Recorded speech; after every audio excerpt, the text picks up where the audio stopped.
Hello, I am Deb Coviello, the Drop In CEO. And as always, I'm grateful that you've joined us for another episode where week after week I speak to the most amazing leaders and bring their insights to you. And I do this week after week because I sincerely care about helping C suite leaders, those pursuing the C suite, to navigate their challenges with confidence. And this week, I am so grateful to introduce to you Bill Bresser, who is the CEO of the Boys and Girls Clubs of Greater Cincinnati, leading an organization that serves over 2,500 students ages 5 to 18 annually. And he started by enrolling in the Boys and Girls Club as a volunteer back in 2003, and has never left. And he joined their team, the administrative team, in 2007 as a compliance director, managing over $500,000 in grants. And from 2008 to 18, he served as vice president of operations, overseeing all their programming, and was finally named CEO in 2018. He was also in 2024 named the Medical Mutual Nonprofit CEO of the Year. Bill, his wife, Bethany, and their son reside in Cincinnati, and I am just grateful he's dropped in. Bill, welcome to the show. Thanks for having me, Deb. Thank you. And I'm excited. Again, the network is amazing. I was introduced to him by somebody in our network, Jack Brendamore, who says, "Are you interested in interviewing more CEOs of companies?" And I said, "Sure." And we've had an amazing conversation since. But moving into the area of nonprofits is a bit new to me. And so learning more about Bill and the work being done by his team was absolutely fascinating. So, Bill, I would love to throw the mic over to you to share a bit about yourself personally and the journey that you've been on. Yeah, thank you so much. Yeah, so you read the bio. That's pretty much it from a background standpoint. So I'm born and raised in Cincinnati. I'm a UC grad, University of Cincinnati graduate. I actually have a degree in biology. My mom thought I was going to be a doctor, um, and then right out of college, I was volunteering. I was volunteering at a place called the SB Boys and Girls Club in Lower Price Hill. The connection to young people always was teaching. I coached a little bit too, some sports. I'd always kind of kicked around being a teacher. But they had offered me, I just graduated college and they offered me a job. They said, "Well, you're here all the time anyway. Would you like to be our education director?" Our education director just left and I took it. I thought, yeah, I'm here all the time anyway. Maybe I'll do this for a couple years and it'll look good on a resume. I'll do some good in the world, and then I'll find out what it is I'd like to do. And I always joke, it's not really a joke. I mean, it selected me. Little did I know that is what I wanted to do. So I fell in love with the staff and the mission. All the people involved with the Boys and Girls Club. They're some of the best people I've ever met in my life. And gosh, 20, what's it, 22 years later now, Mhm. I just never left, and I'd take an opportunity. I was a club director, so I was in direct service for 4 years. As you'd mentioned, I worked in compliance, my first administrative job, so I got to see the back office, the business side of a nonprofit. As you know, we face all the challenges that businesses face. It is a business. And we could talk a little bit about that, but it's the same. We have accountants, we have HR, we have a sales team. We've got to raise the money. But it was interesting to learn that side of it. I was a VP of operations for a decade, overseeing all of our programs. I was the interim CEO twice in times of transition, and then finally I was promoted to CEO back in 2018. So it's been quite a ride. It's certainly enriched me in my life in ways that it's hard to explain. It's been fantastic. And so you jumped real quick and said, "Okay." And then I became the CEO. And I'm curious for you, were you ready? Did you feel prepared? Because I know so many people out there in the world say, "Oh, I could never be a CEO because I just don't have X." What was it like for that jump for you? Yeah, so that's a great question. So was I ready? No, I was not. I was not. I feel like you got to get ready. It was one of those situations where I'd been here for 14 years. I was in a senior leadership role for a decade prior to that. Um, and I knew that if I didn't jump at that opportunity, that I certainly would have regretted that. I think that with my institutional knowledge, I was able to drive the Boys and Girls Clubs toward places that I knew we needed to go better than an outsider would. So was I ready? No, there's a learning curve. I feel it was less pronounced simply because I was an insider. But if you talk to the board, I think the one thing about me was, well, he's a passionate guy. He comes from the program side of things, but he doesn't know sort of the business aspect of it. And we have board members that say, "Oh, we could teach him that." That's not that difficult. Um, it's certainly different than the operations and the program side for sure. But I was, I wasn't ready when I jumped right in, and I knew that. But I had a lot of great mentors and a lot of help. So it's interesting you bring that thing up about being in the operations. I too grew up in operations. I know many people in my network that have been in operations, and we say CEO, plant manager, president. They say, "Oh, I've never done sales before. I can't do that." And that's one of the mindsets that bring us back. But for you, okay, so you knew you had to learn a few things. What were some of the challenges that you experienced trying to learn the business side?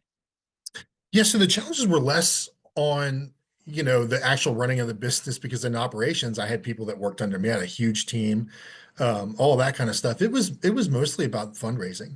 So I'd never dipped my toe in the waters of fundraising before. But really what fundraising is about telling stories. And to be perfectly honest, there's nobody that could tell our story like someone who'd been there for 14 years and run the program and knew kids and was in the trenches all the time. So it was just a matter of figuring out what that cadence was with each donor, because everybody's a little bit different. Some donors like to be engaged frequently, some don't like to be engaged at all. Some like personal notes and phone calls. So, some would rather you just send an email. So figuring out what those cadences were and who all the players were and how it was interconnected, that was the biggest learning curve. But really, when you boil it all the way down to pill form, what fundraising is, it's about telling a story and it's about illustrating our impact in this community. And I really felt that no one knows that like me because I've seen it and I personally know those kids. And so, for those of you who may watch on the YouTube channel, every time Bill kind of looks afar, you know that there is many, many stories that are connecting with his soul. But just we're a new audience.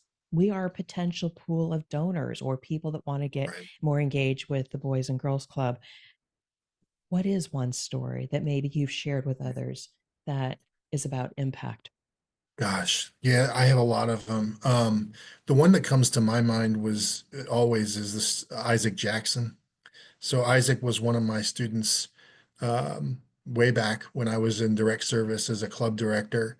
And long story short, I mean, Isaac really had a troubled home life without getting too deep into it, but there was some pretty challenging issues there that he was issues that I never had to face, and most people I know never had to face, and ultimately was homeless for a time. And he was 14, 15, had dropped out of school. Um, we found out Boys and Girls Club did that he was homeless. Got him hooked up with another partner agency of ours, Lighthouse Youth Services. So he lived essentially as an orphan in an apartment through the Lighthouse, and he came to the Boys and Girls Club every night after school. We got him re-enrolled in school, and he studied there every night. At school, he was kind of an outcast, but at the club, he was a leader. So he really fit in. He would call us his family. He called me Papa and our program coordinator Mama, because he didn't have that strong home life. Again, it was kind of horrific, some of the things that he was facing. But ultimately, Isaac, because he came to the club every night and did his homework and got the mentorship and the support that he needed, he graduated from high school.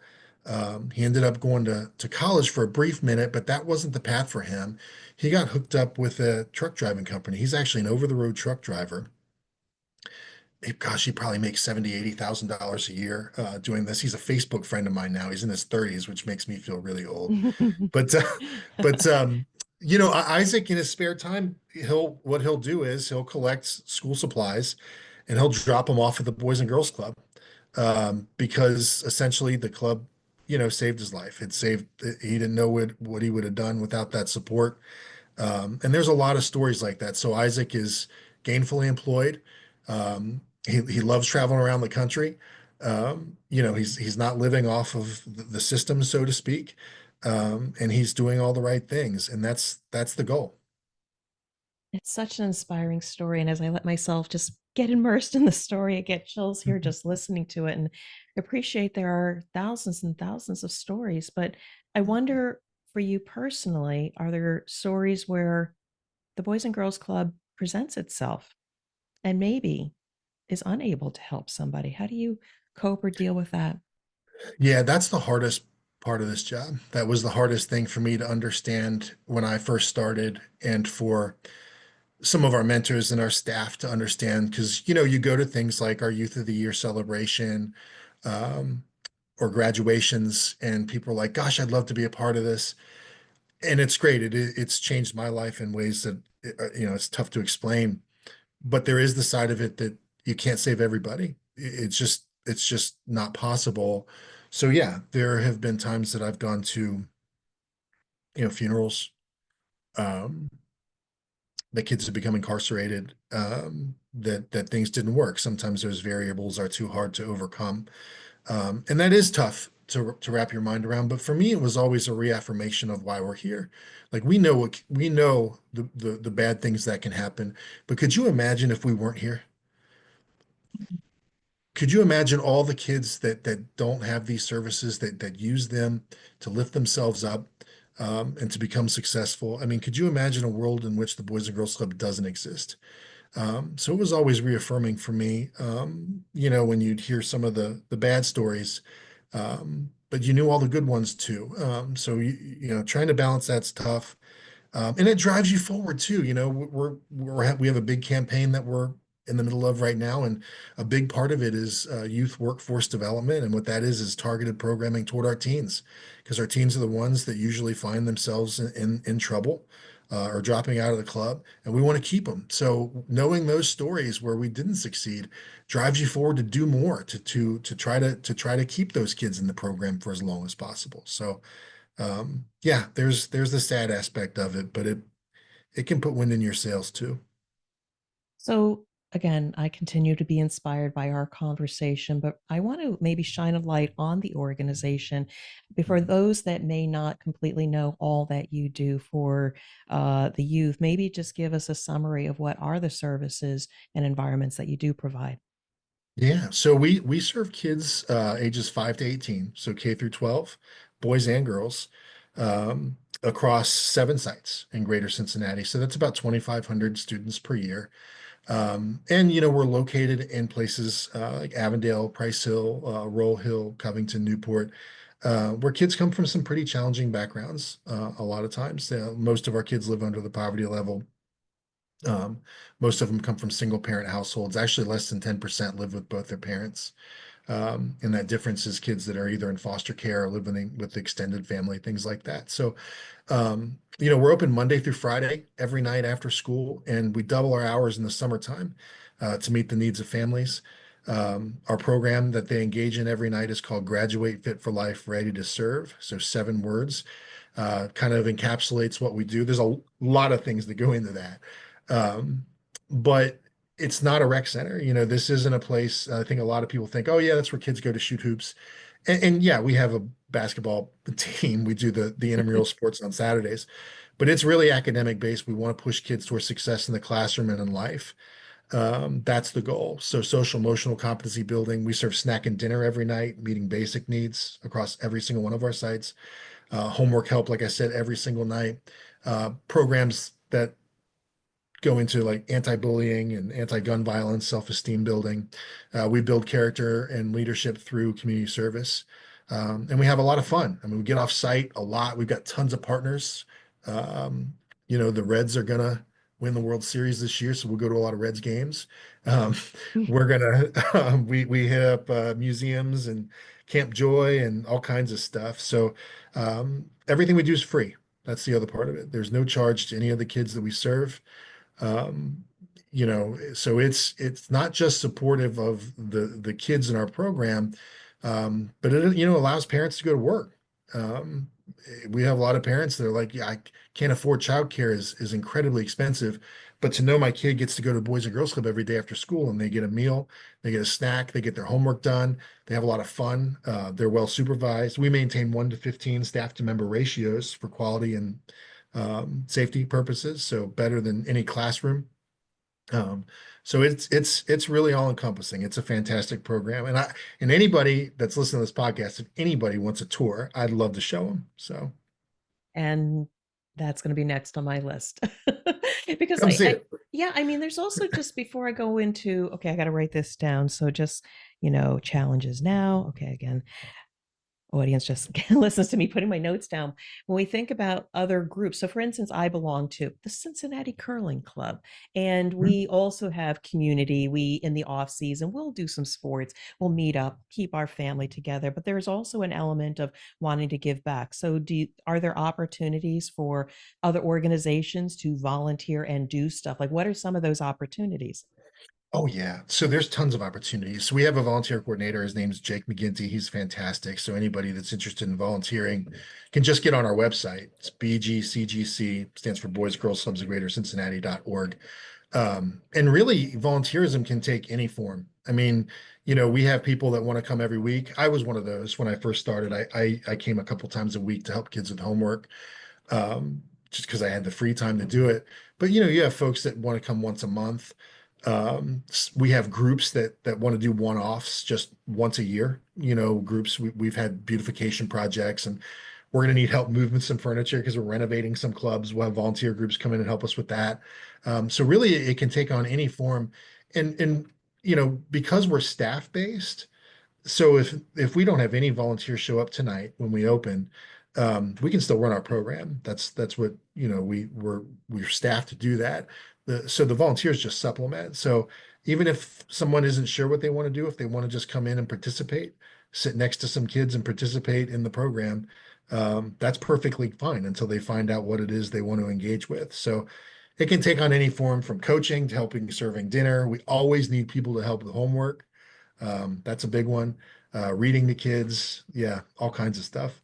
And I've got a bunch of readers in our club. This is wonderful. I just wanted to go there for a little bit, but coming back to you a little bit, because again, I keep switching between, I want to shine a light on you and shine a light on the work. So you've been in this role since 2018. You got it figured out yet?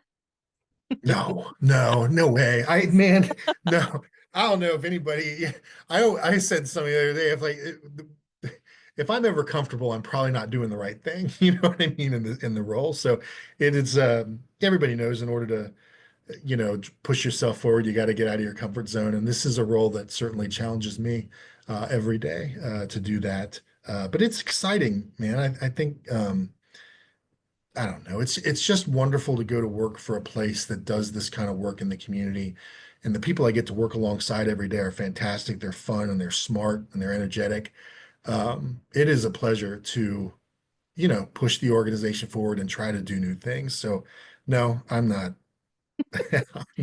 I don't know if I'll ever be completely suited for this. So I want to, maybe it's not about having all the skills, but let's just maybe support your vision. You're very involved in some, big things that have happened. You talked about, awarding a scholarship for the annual Youth of the Year. Um, you're in the middle of a very large campaign, $43 million against $50 million. But maybe let's bring it more close to home. I mean, you are opening up a youth workforce development center, and that may be of interest to my audience. Tell us more about that, and when's that going to happen? Yeah, that's so the Youth Workforce Development Center is going to be in Price Hill, right next to our Larry and Rhonda Shakely Club on Glenway Avenue. And that's going to happen later this summer. So it's probably August, September-ish timeframe when it's going to finish.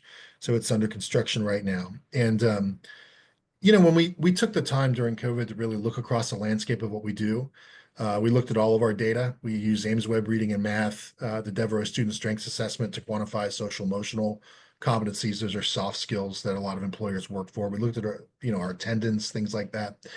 And no surprise to us, we were great with K through eighth grade. If you're fifth or sixth grader, you come to the Boys and Girls Club. It's structured. It's fantastic. The attendance is always strong. But as you grow through those high school years as our kids do, we started to see a drop off. And that's pretty typical of youth service organizations, even Boys and Girls Clubs across the country, between the ages of 14 and 15. Um, and it wanes every year after that. 16, 17, 18-year olds start to drop off. Sometimes there are good reasons. They got a job or they're in the school play or on the basketball team. That's fine. But other times it's not. And, as we talked before, that's the teens are where they find themselves sometimes making decisions that can alter their entire life. We want to keep them in our program and we need to do better. So, we're doing this big campaign. Part of it certainly is renovating existing sites and building others. Um, but a big portion of it is building out a true youth workforce development program. So that means we need to put universities, trades, the military, every option there is for life after high school on the table for them. Hire enough staff then to, when they choose whatever path that is, to walk them through that process. Um, Enrollment, figuring out FAFSA, if need be, transportation, breaking down all of those barriers for our kids. So we didn't have enough staff. We currently don't to do that. We will once this campaign's finished, once the youth workforce centers open. Um, we want to find kids their first jobs. We want to make sure that they have some financial literacy under their belt, some of those soft skills that employers are working for. We know our kids are pretty good at finding jobs. They're not always great at keeping them. We want to make sure that we change that. We know that because our kids tell us all the time, we ask them, what do you want to see? Well, we don't see our guidance counselors. They don't ever see their guidance counselors. It's not the school's fault all the time. I mean, the guidance counselors have huge workloads. I see us stepping in and being that safety net for those kids, stepping into that guidance counselor role to say, okay, well, let's figure out where you are in school. Let's make sure you're doing your homework and getting your work done so you're on track to graduate. But let's talk about life after high school and what you want to do there, because we know people in every corner of this city that we can hook you up with. And we want to make sure that you graduate with three things. So you've got a mentor, you have a viable plan for life after high school, and you've got some job experience. That's the goal. My head is head is going a million miles a minute because I'm saying to myself, so let's just say you have you open your doors and you've got your staff in place, you've got your programs, but you talk about, who can you connect them with in the community?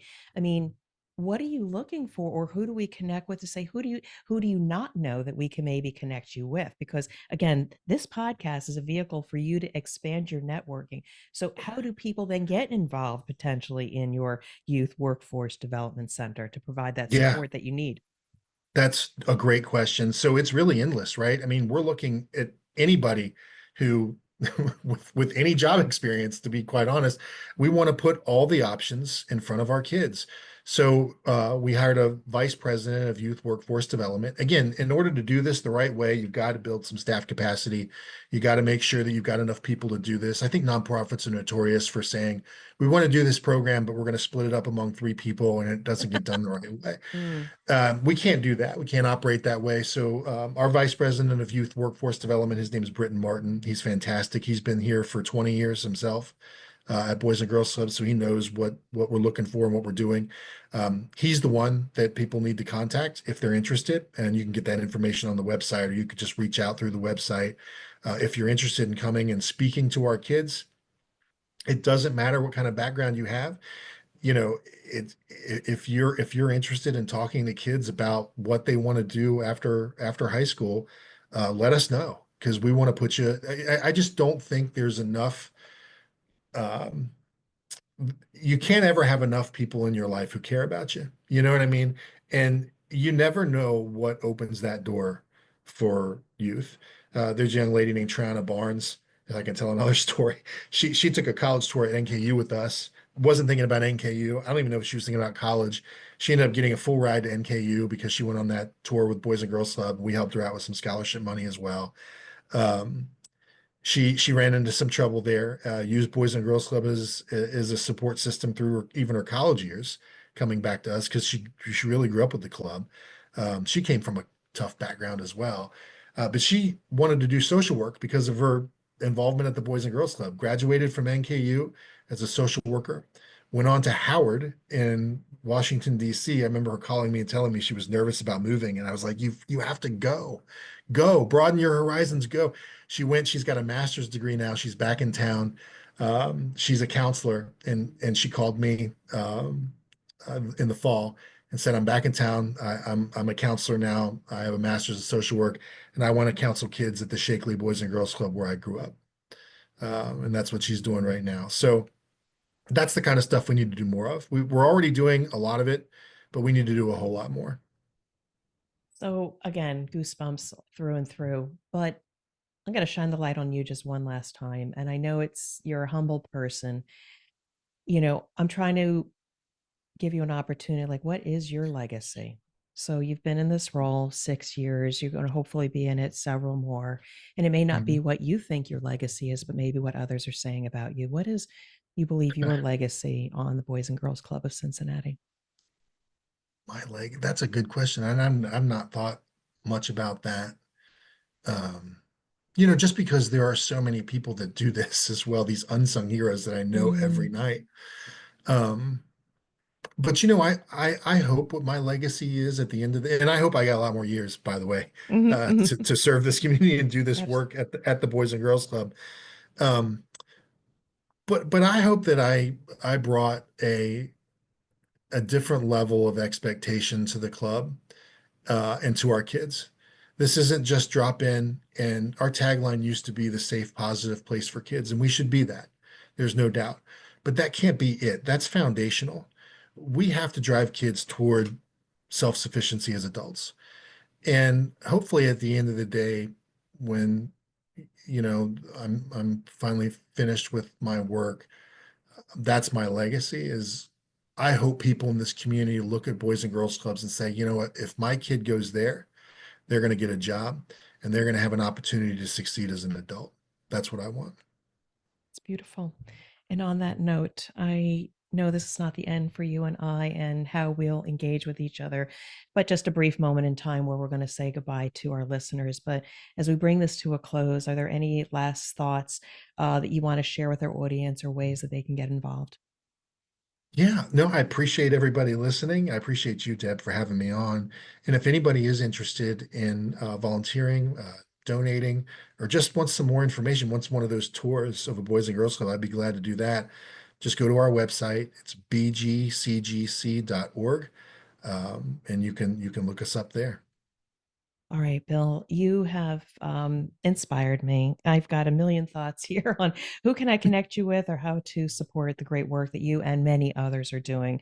I just want to say thank you for being a great guest and wish you continued success with the organization. Yeah, thank you so much, Deb. I appreciate it.